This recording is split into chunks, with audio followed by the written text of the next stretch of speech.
What is happening, y'all? Welcome on back to the Prison of Hope. So in the last episode, we wrapped up getting the achievement and turning off the ballista.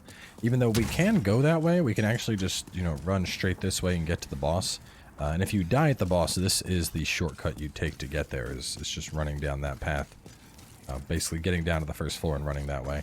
But we are actually going to go and do the warden stuff just because there is some loot there. And it wouldn't be 100% walkthrough if I didn't go get that loot.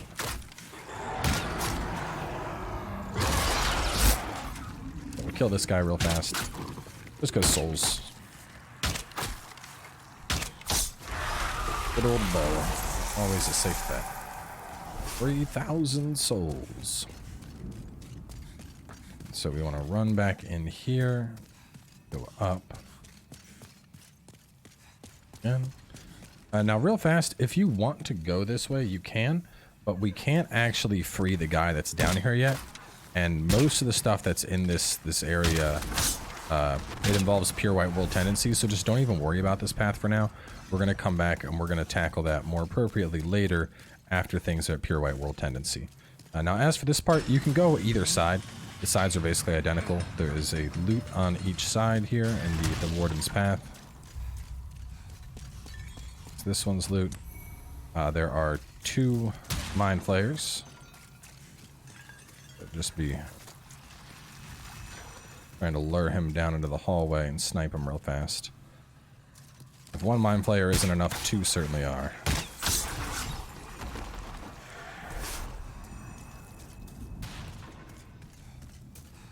They're already in the hallway.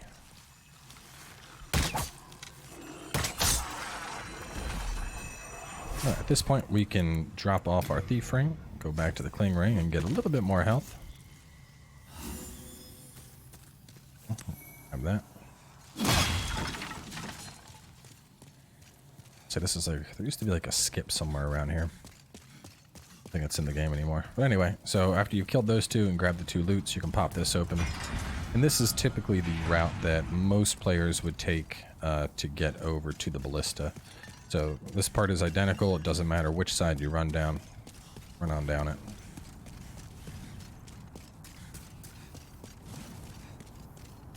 Now we got to run up 2 giant towers. So I would suggest actually closing your eyes. This part can make you a little bit dizzy.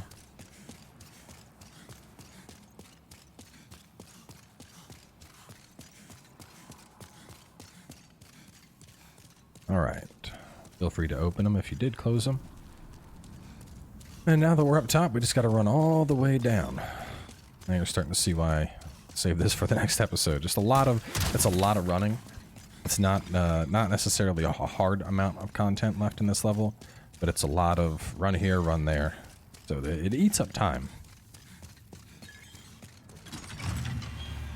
This up all the way down to the end and we get some loot. And this should be the spy set and silver catalyst. Send that to the storage. I want to say the silver catalyst is one of the better casting staves. I don't remember off the top of my head, but I'll be able to look at it and tell based on the scaling, magic adjust, all that good stuff.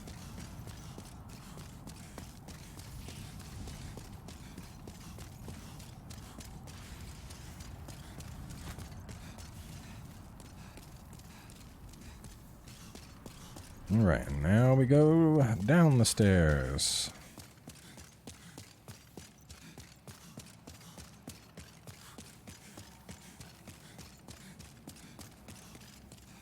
Alright, stairs are done if you closed your eyes for that one. Now we go across, obviously the ballista if you hadn't done it for the achievement. And we're going up another set of stairs.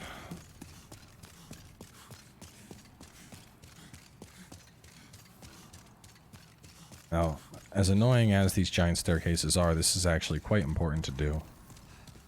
This one in particular, if you don't do these stairs, you're going to have a really bad time. There's an enemy all the way at the end of the stairs here, and he will continually summon the boss over and over again. So if you don't kill him, you'll kill the boss, and then he'll spout off some stuff like, "Aha, you fool. The boss will always come back." So Gotta make your way down and kill this dude. With him dead, though, boss is quite easy. I mean, to be fair, the boss doesn't change much whether or not he's alive or dead. He just comes back. So, grab the special key. We can use that to free Sage Freak.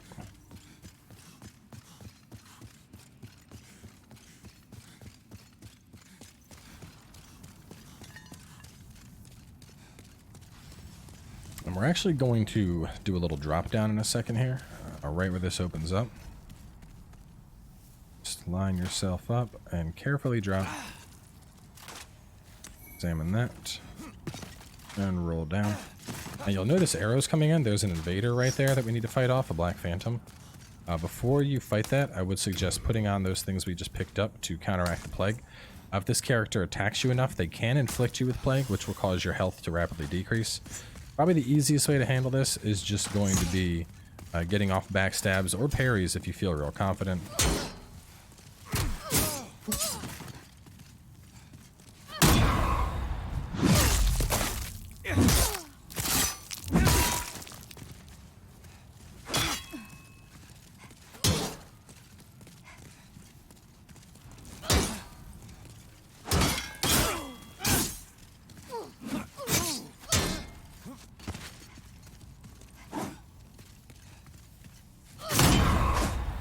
One thing to watch out for here, if you try to back up and heal, the little crossbow the invader uses is actually pretty painful. So just beware of that. It is very easy to take a ton of damage from that crossbow.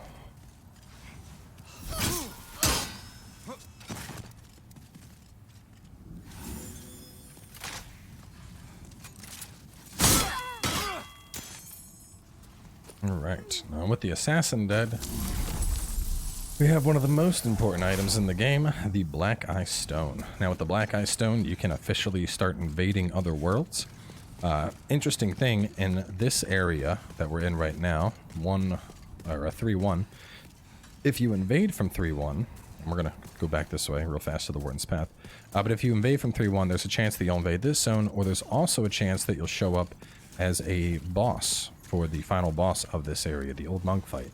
Now we'll talk more about the Old Monk fight a little bit later, but basically the gist is if you are playing online, or if you are playing human form and you're online, there's a chance you could fight a player as the boss instead of an NPC.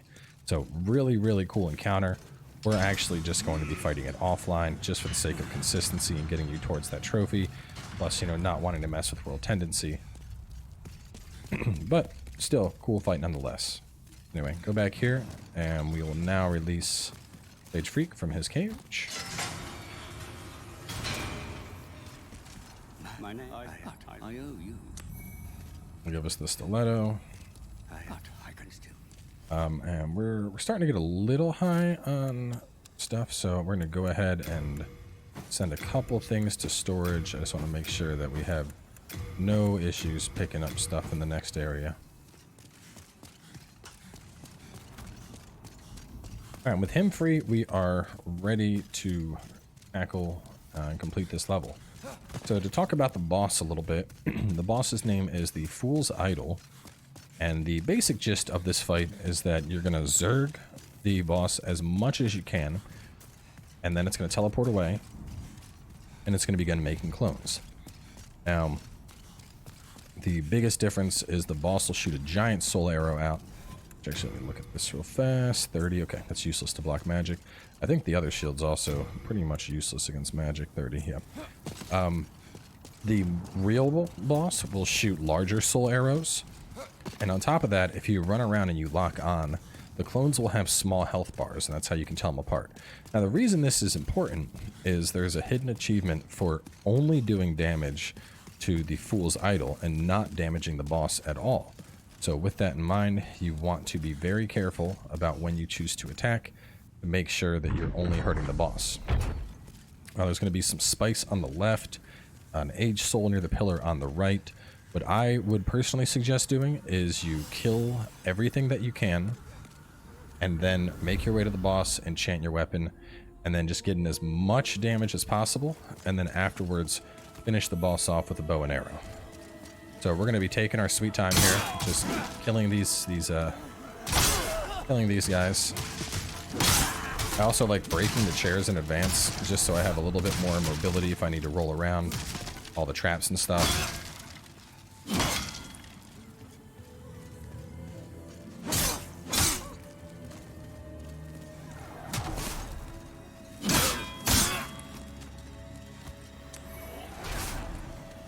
Now, back in the day, there was a strategy where you could literally like sit all the way back in the arena and snipe her with a thief ring, and she'd never actually make clones. I did not test that, so I can't speak to whether or not it's still true.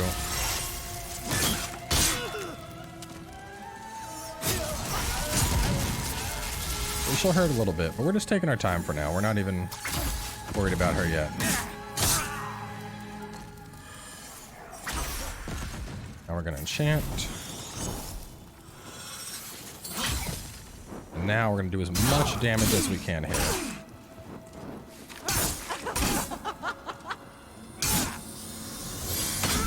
Alright, so we got about half dead. Make sure you pick up the baby's nail back here before you go any further. So you can see all the traps she made. You can see looking here, that's going to be a clone. That's a clone. That's the real one. See how this one didn't have the health bar?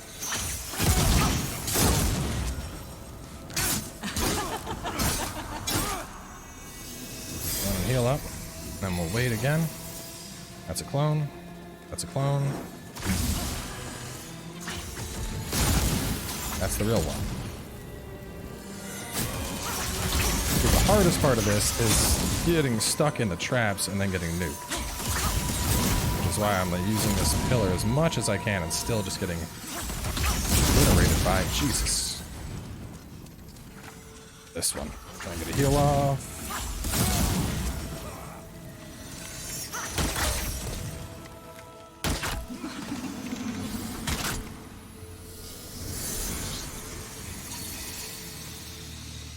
There, you're the real one.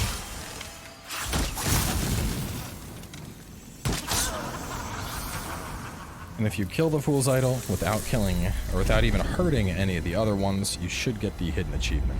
So a little bit of a tricky encounter, but really not that bad, as long as you kind of play it safe. You know, don't go running in and engaging stuff, stick off to the sides.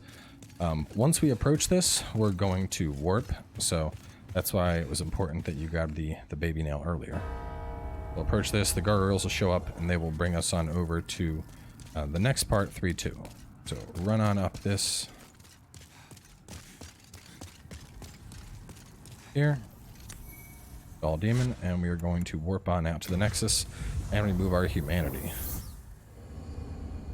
As for her soul, let's see. I don't think I wrote down Doll Demon's soul. Check here.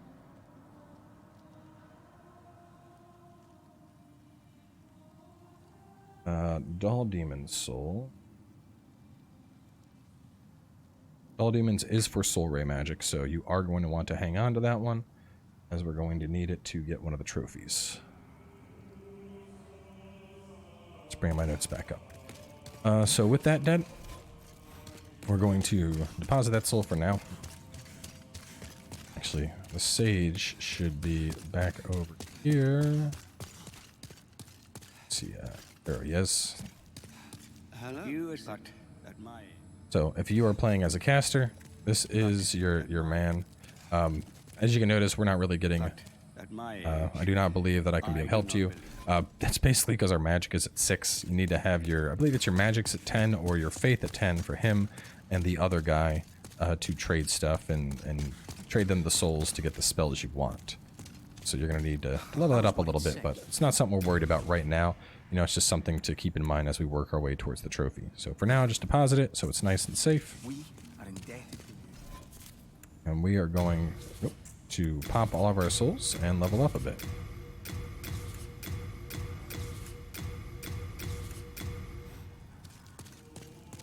Right, so with all the souls we got, our strength is now at 30, which is like a really, really nice stopping point. So we're not going to worry about that too much. Instead, I'm going to work on getting my endurance up. I'm going to try and get my endurance up to...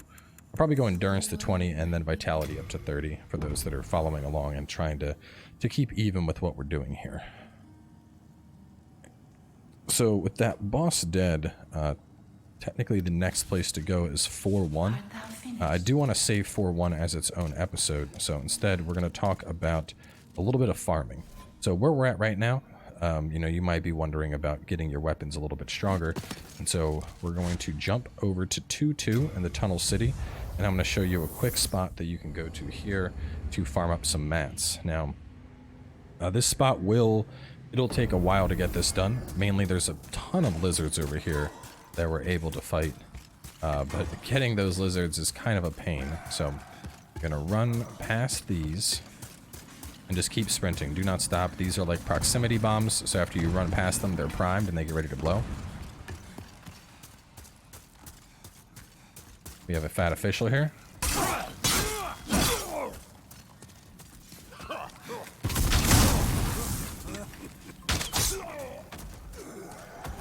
As always, you can get grass off of him, and we got the full moon close. We're gonna turn this handle and go down. Now it's gonna take a while to get this done, but basically there's a pit down here that has a ton of crystal lizards, and it's a really good spot to do some farming, assuming you can get them. So we're gonna just snipe this one before it even gets a chance to run. And the first time we come down here, there's actually going to be some invaders that we'll have to fight off. So you can see them up ahead right there.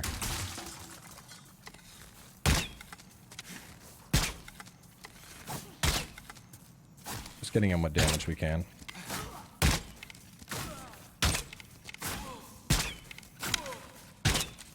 Not the brightest invaders, as you can see.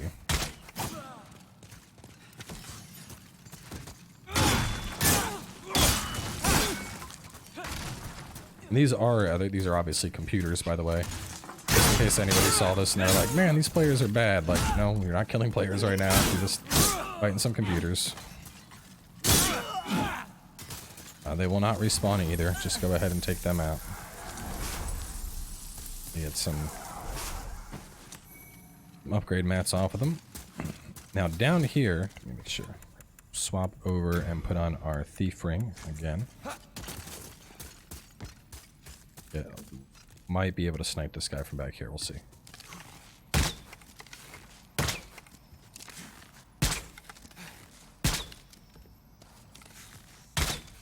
Just a little bit of arrow drop.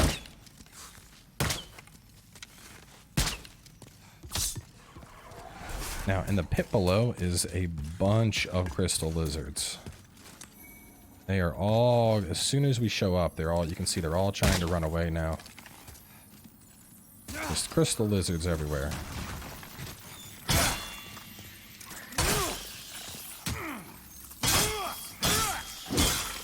And the hard thing is actually getting these guys dead. Now, one strategy that a lot of players will use is they'll come down here with a large AoE spell, something like Wrath of God or Firestorm, and those spells will work really well to kill these, but you won't even have access to those spells until after the Archdemon of World 2. So the lizards are, I still think they are worth killing, just because of the upgrade match you're going to get. In particular, we'll be able to get a lot of stuff that's going to help with some of our later weapons. We can get some of the stuff for the axe, we can get some of the stuff for the, actually the falchion stuff we're mostly going to get in World 4. So if you're using that, I wouldn't worry about it as much, but if you are using a strength weapon, killing them is definitely going to be worth your while. So just something to keep in mind. You don't necessarily have to kill all of them right now, but I wanted to point that out now because those lizards are going to take a while to kill. I mean, especially since we can't do the reload trick. Now just to mention that, back in the original, every time you would quit out of the game and reload, it would respawn lizards. Unfortunately, that doesn't work anymore. So now, to kill the lizards, what you have to do is what you're seeing me do right here. And that is literally running, resetting, going back down, and then just doing that over and over again to get those lizards knocked out. So definitely kind of a pain in the ass strategy, but You know, they're lizards, and they're worth a bunch of loot. And so, after finishing this full zone, you'll be able to kill every one of those lizards 4 times. So, anyway, got a little bit of stats from fighting off that dude. We're gonna level up. I forgot to get rid of my humanity, which is hyper risky plays. Gotta be very careful about that. We're gonna fix that right now. We're gonna get rid of our human form. But in the next zone, we are gonna do 4-1, and then after 4-1, we'll do 5-1, and then after that, we will go and we'll do 2-2. Now, the order that I'm going through and doing these zones in is just my personal recommendation. I think it's kind of just easier tackling the first zone of each world, and then after that I'll typically finish up each zone. So after we do all the first zones of each world, we'll do 2-2 and 2-3, we'll do 3-2 and 3-3, we'll do 4-2 and 4-3, we'll do 5-2 and 5-3, and then we'll bring it home and do 1-3 and 1-4. But as for kind of the order I'm going through knocking these out, one of the big advantages of finishing the first zone of each world is that you'll gain access to pretty much the base upgrade tree for every weapon. So for example, in 4-1, the world we're going to go to next, this is where you're going to find the upgrade mats if you are playing with dexterity weapons. That early part with the lizards in 2-2, that's where we're going to get a lot of the stuff for strength weapons or stuff for quality weapons. If you're doing the dex upgrade, the sticky on bows, we get those in 2-2 as well. If you're doing moonstones, we get those over in 4-1 as well, and some stuff over in 5-1. So basically it's going to benefit you to go through the starter portions of each of these zones first, just to better outfit you and give you a little bit more to work with. But either way, we're going to wrap things up here. Next, we're going to be doing 4-1, which is actually a pretty important level. A lot of people actually like to rush 4-1 really early because we gain access to a very potent boss weapon and a ring that we tried to grab in one of the earlier episodes that it will allow us some nice passive health regen. So definitely some very good stuff to look forward to in the coming episodes. Either way, we are going to wrap this one up. Y'all stay tuned, and I'll have another episode coming your way soon enough.